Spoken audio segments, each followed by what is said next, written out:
자, 반갑습니다. 우리 투자자 여러분들. 네, 오늘 2023년 6월 8일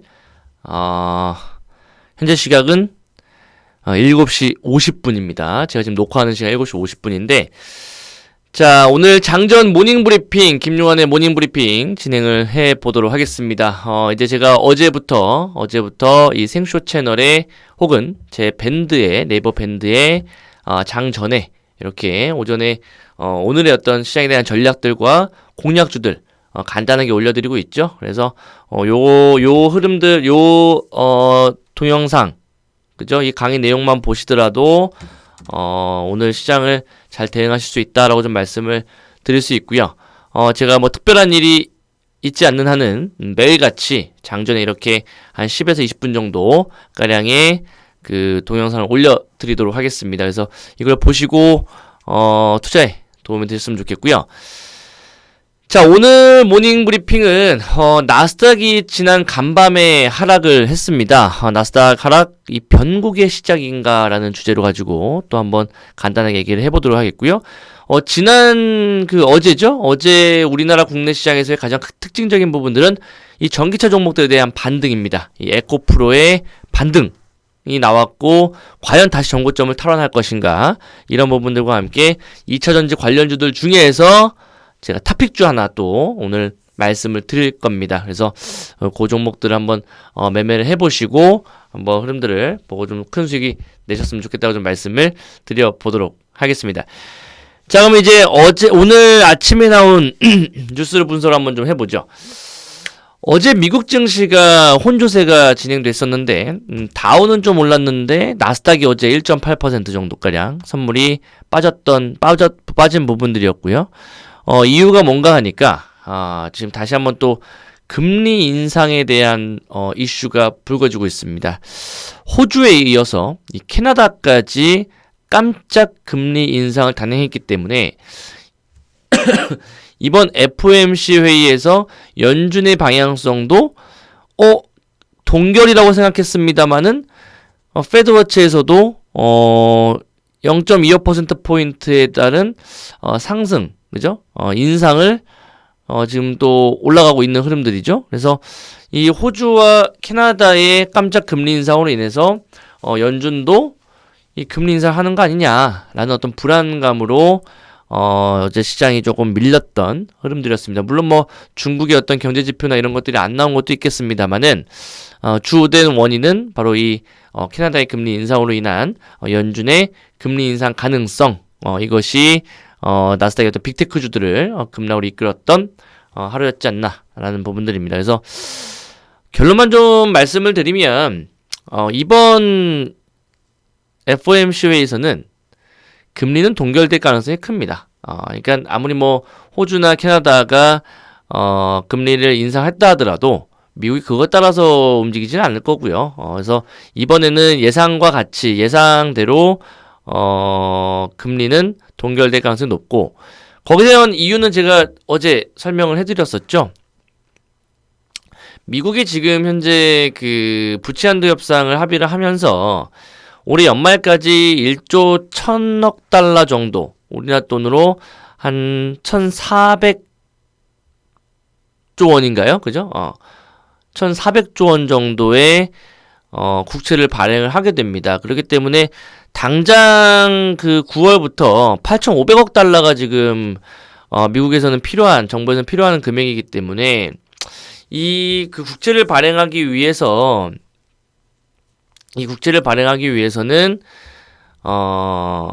미국의 금리까지 또 올려버리면 시장의 유동성들이 굉장히 비틀어질 가능성이 높아요. 그렇기 때문에 이번 연준이 금리를 동결하는 이유는 아마도 그런 어떤 이유들도 분명히 있을 것이다.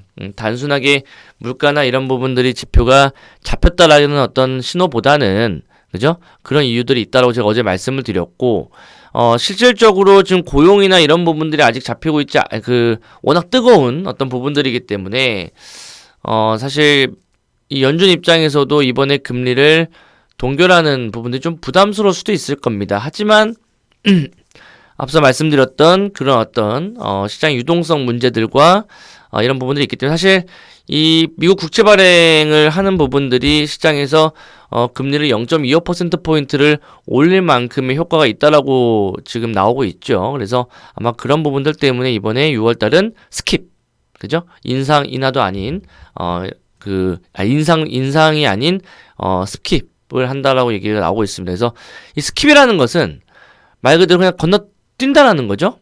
건너뛰고 그 다음에 한 번 더 있을 수 있다라는 또 하나의 그 의미를 내포하고 있는 부분들이기 때문에 예상에는 이번 6월달 한번 스킵을 하고 7월달 정도에는 한 차례 정도 인하를 할 가능성이 높지 않나라는 부분들입니다. 중요한 포인트는 이 금리 동결에 대한 부분들이 이미 시장에 반영이 돼가고 있는 흐름들이기 때문에 다음 주에 15일날 FOMC 회의에서 금리가 동결된다 하더라도 사실 시장이 뭐 크게 올라가지는 않을 거예요. 이미 나온 내용들이기 때문에. 그래서 어느 정도 시장에 좀 반영이 되고 있는 흐름들이다 라고 좀 말씀을 드려보도록 하겠습니다. 그 다음에 이제 어제 그 테슬라 주가가 급등세가 좀 나왔죠. 그래서 오늘도 국내 증시도 어제 이제 그 에코프로 같은 이런 종목들이 상승이 나왔었기 때문에 장 초반 2차전지 관련 종목들에 대한 수급을 좀 관심 있게 볼 필요가 있을 것 같고요. 어제도 테슬라 주가가 시온가를 좀 경신을 하면서 급등세가 나왔었고, 반면에 그동안 시장을 이끌어왔던 AI 관련 반도체 종목들, 엔비디아라든지 뭐 이런 종목들은 3% 이상 급락이 좀 나온 흐름들이었기 때문에 글쎄요. 오늘 또 이제 동시만기, 선물옵션 동시만기도 있고, 아무튼 좀 오늘 좀 굉장히 좀 어려울 수 있는 시장의 흐름들일 수 있을 것 같습니다. 그러니까 어렵다라는 것이 시장이 뭐 급락이 나오거나 힘든 어떤 부분들이 아니고 예측하기가 힘든, 워낙 변수들이 좀 많을 수 있는 부분들이기 때문에 오늘은 조금 개별 종목 장세가 이루어질 가능성이 있지 않을까라고 좀 말씀을 드려보도록 하겠습니다. 그래서 기사 내용들 좀 보시게 되면은 뭐 호주 중앙은행에 이어서 캐나다 은행까지 금리 인상을 단행했다, 뭐 이렇게 얘기가 나왔고, 중요한 지표는 이제 13일이죠. 13일날 발표될 5월 미국의 어떤 CPI, 이 CPI가 아주 중요할 것 같습니다. 만약에 이 CPI에서 발표가 돼서 물가가 어느 정도는 이 헤드라인 CPI와 근원 CPI도 어느 정도는 좀 잡힌 모습이 나오게 되면은 이제 미국의 동결에 무게가 실리면서 시장 한 차례 더 상승이 좀 나올 수 있을 거고요. 그렇지 않고 만약에 미국의 CPI가 예상치보다 높게 나온다, 그러면은 이제 연준도 정말 고민을 할 수 있을 거예요. 무슨 말인지 아시겠죠? 그래서 만약에 CPI가 예상치보다 높게 나와서 이번 6월 달에 그럼에도 불구하고 연준에서 금리를 동결시킨다고 한다면 7월 달은 무조건 금리 인상이 될 것입니다. 그렇다고 한다면 시장은 다시 한번 금리에 따른 불확실성이 남아있을 수 있는 부분들이기 때문에 제가 예상했던 것처럼 이번 6, 7월, 8월 달에 시장의 흐름들은 그런 내용들과 함께 경기 침체와 맞물리면서 약간의 쉬어가는 장세가 이루어질 것이다 라고 좀 말씀을 드려보도록 하겠고요. 거기에 대한 저의 어떤 뷰는 여전히 유효하다 라고 좀 말씀을 드려보도록 하겠습니다. 그래서 뭐 이런 내용들이 있고요. 그래서 6월달 금리 인사 건너뛰는 스킵을 무게를 두고 있고, 연준 이사회가 이후 7월달에 다시 추가 금리 인상이 나설 것을 전망하고 있다, 뭐 이렇게 내용들이 오늘 아침에 뉴스에 나왔네요. 그래서 쭉쭉쭉 보시게 되면은 오늘 빅테크들이 포진해 있는 알파벳, 메타 이런 종목들 주가가 뚝 떨어졌고, 그죠? 마이크로소프트도 마찬가지, 아마존 이런 종목들이 하락을 했다, 이렇게 말씀을 드려보도록 하겠습니다.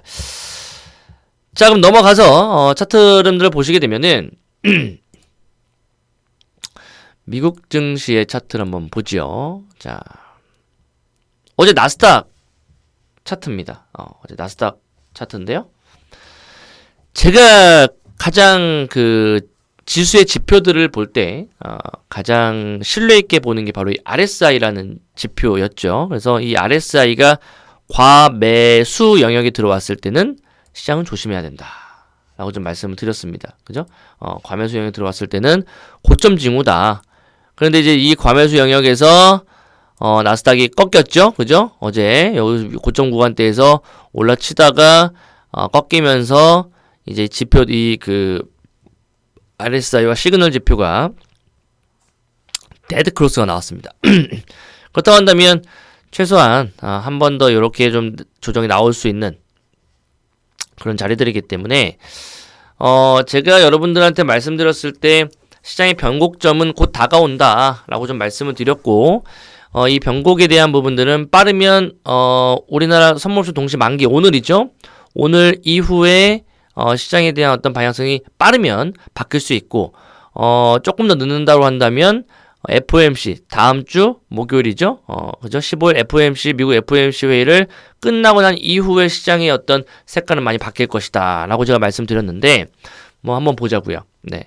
그래서 오늘 일단 선물 동시에 만기는 사실은 뭐 크게 큰 변동성은 없을 것 같은데 어쨌든 지금 현재 지표로 봤을 때는 나스닥이 좀 약간 한 차례 꺾이는 그런 분위기다라고 좀 말씀드릴 수 있는 부분들이고 뭐 다우나 뭐 S&P 같은 경우는 사실 그동안 많이 뭐 나스닥만큼 올라가는 흐름들이 아니었기 때문에 S&P 같은 경우도 약간 고점 구간대에서 지금 살짝 꺾이려고 하는 모습들이죠. 그래서 일단은 이 빅테크 주들이 모여 있는 나스닥이 꺾이게 되면은 국내의 어떤 반도체 관련 종목들이 또 영향을 받을 것이고 그 반도체는 삼성전자, SK하이닉스 시가총액이 좀 큰 종목들이기 때문에 지수의 어떤 영향들을 충분히 받을 수 있다라고 좀 말씀을 드려보도록 하겠습니다. 필라델피아 반도체 지수 또한 역시나 마찬가지로 RSI 지표가 과매수 영역에 들어오면서 고점을 찍고 빠져 내려오고 있는 흐름들이기 때문에 한번 그런 부분들에 있어서 우리가 좀 유념할 필요가 있다라는 정도까지 말씀을 드려보도록 할게요. 자, 그러면 오늘 과연 우리가 어떤 종목들을 매수를 좀 해야 되냐? 사실 제가 어저께 그 종목들을 관심주들을 좀 말씀을 드렸었죠. 우리 시청자분들에게 어제도 제가 또 관심주를 말씀드렸는데 한번 리뷰를 간단하게 해볼게요. 일단은 제일테크노스도 여러분들한테 말씀을 드리고 나서 어제 시가가 보합을 시작해가지고 9,600원까지 4.8% 상승이 좀 나왔고요. 그 다음에 지오릿 에너지가 시가는 좀 떠서 시작했습니다만은 장중 저가를 0.9% 마이너스 13,280원까지 내려왔다가 종가를 고가로 마감했어요. 그죠? 그러면 저가 대비 고가까지 하면은 이거 대략 한 7% 정도가량 수익이 나올 수 있는 그런 어떤 자리였고, 근데 PJ 메탈도 역시나 마찬가지 시가가 0.21%로 시작을 해서 장중 고가가 무려 8%가량 급등이 나온 자리입니다. 그래서 이 종목도 됐고, 일진 전기도 보시게 되면 시가가 0.24% 마이너스 출발해가지고 고가까지 2.91% 장중 변동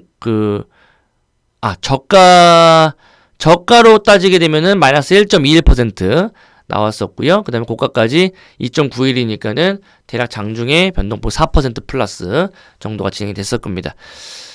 제가 어제 말씀드렸던 종목들 다 올랐네요. 하이론이 빼고 하이론이 살짝 밀리긴 했습니다만은 그래도 요거는 제가 봤을 때는 충분히 또 갈 수 있는 부분들이니까 어쨌든 어제 말씀드렸던 관심주들이 다 플러스로 마감을 했습니다.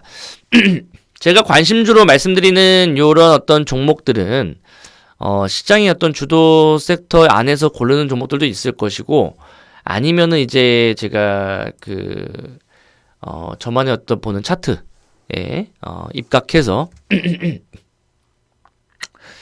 말씀을 드리는 부분들이니까 관심 있게 한번 지켜보시면 되겠다고 좀 말씀을 드려보도록 할게요. 조선내화도 있었네요. 그죠?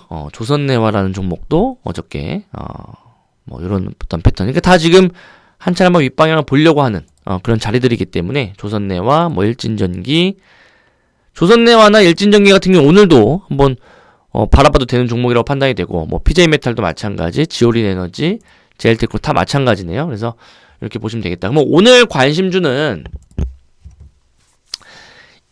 이루다는 제가 이제 어제 여러분들한테 생쇼에서 말씀을 드렸던 종목입니다. 바로 제2의 실리콘2가 될 수 있던 종목을 말씀드렸고, 이 피부 미용 의료기기 관련해서 가장 저평가 되어 있는 종목이라고 좀 말씀드렸고요.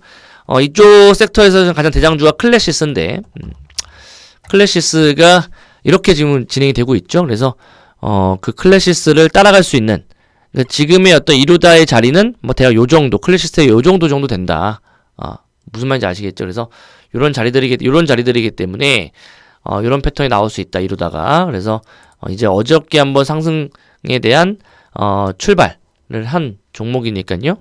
한번 관심 있게 보시고 매매 대응을 해보자 라고 좀 말씀을 드리고, 그 다음 관심주는 포스코 DX라는 종목입니다. 자, 제가 차트상 가장 좋아하는 자리죠. 바로 이렇게 고점을 찍고 빠진 자리에서 다시 21선을 올라타는 상승 패턴에 있는 자리고, 저만의 어떤 시그널이 지금 나온 자리이기 때문에, 뭐 지오릿 에너지도 딱 이런 자리였죠, 그죠? 지오릿 에너지도 고점 찍고 쭉 빠진 이후에 이렇게 21선 올라타서 결국엔 상승 마감했듯이, 오늘 포스코 DX도 역시나 마찬가지로 그런 자리가 나올 수 있다. 관심 있게 보자고 좀 말씀드리고요. 그 다음에 한스바이오메드, 이런 종목들도 지금 차트상 관심주다. 그 다음에 미래컴퍼니, 미래컴퍼니라는 종목도 역시나 고점 찍고 바닥 다지고 21선 회복, 그죠? 그럼 이런 자리에서는 21선 요 위에서는 매수해서 끌고 가보는 전략이 유효하다라고 좀 말씀을 드려보도록 하겠습니다. 그래서 오늘은 이루다와 포스코 DX, 한스바이오메드, 미래컴퍼니 요 네 종목을 한번 관심주로 한번 보시면서 시장을 한번 대응해 보시면 좋을 것 같고요. 앞서 시장에 대한 부분들은 말씀드렸던 것처럼 개별 종목들 위주의 어떤 시장 흐름들이 연출될 겁니다. 그래서 지수의 어떤 흐름들보다는 각각의 어떤 개별 섹터군들에 대한 시장의 흐름들이 진행될 것이고, 오늘 같은 경우는 장 초반에는 전기차 관련 종목들이 강세. 맞아. 오늘 전기차 관련주 하나 제가 말씀드린다고 그랬죠. 맞아요. 자, TSI라는 종목입니다. TSI, 이게 전기차 관련 장비주인데, 이 TSI가 아마 오늘 전기차 종목들이 좀 강세를 보일 때 달려나갈 수 있는 종목이기 때문에 이 TSI를 한번 유심히 잘 보자고 좀 말씀을 드려보도록 하겠습니다. 그래서 오늘은 이제 어제 그 테슬라의 그 상승과 함께 오늘 국내 에코프로 종목도 어저께 급등세가 좀 나왔죠. 차트 보시게 되면 에코프로도 어제 상승세가 나와서 시그널이 나왔기 때문에 추가 상승 기대해 볼 수 있을 것 같아요. 그래서 이 에코프로를 필두로 한 그 전기차 관련 종목들 중에서는 저는 TSI라는 종목을 탑픽주로 좀 말씀을 드리고, 그 다음에 이루다, 그 다음에 포스코 DX, 한스바이오메드, 미래컴퍼니까지 이렇게 관심주로 좀 말씀을 드려봤다 라고 좀 말씀을 드려보도록 하겠습니다. 그래서 전기차 관련주들하고 그 다음에 시장이 조금 이제 뭐 변동성이 있을 때 뭐 사료주들 같은 종목들도 오늘 관심주로 보셔야 될 것 같아요. 그래서 뭐 미래생명자원, 한일사료, 그죠? 그다음에 사조동화원 이런 종목들이 또 상승이 나올 수 있는 부분들이니까 관심 있게 지켜보자고 좀 말씀을 드려보도록 하겠습니다. 자, 그래서 여기까지 마무리 해보도록 하겠고요. 오늘 관심주 다시 한번 말씀드릴게요. TSI, 이루다, 포스코 DX, 자, TSI, 그죠? 그 다음에 이루다, 그 다음에 포스코 DX, 그 다음에 한스 바이오메드, 그 다음에 미래 컴퍼니 라는 종목을 오늘 관심주 5선을 말씀드릴 테니까 요 안에서 관심 있는 종목들 좀 매수하셔가지고 대응하신다고 한다면 오늘도 역시나 어제처럼 뭐 크게 문제없이 수익으로 마감하는 하루가 될 거라고 판단이 됩니다. 자, 여기까지 마무리 한번 해보도록 하겠고요. 저는 잠시 후에 12시 10분이죠. 바로 생쇼에서 오늘도 또 좋은 종목 가지고 나가보도록 할 테니까요. 오늘 선물쇼 동시 만기니까요. 시청자분들 대응 잘 하시고 오후장에서도 오전 오후장 화이팅 하시고요. 저는 잠시 후 또 방송에서 찾아뵙도록 하겠습니다. 오늘 하루도 화이팅 하시기 바라겠습니다.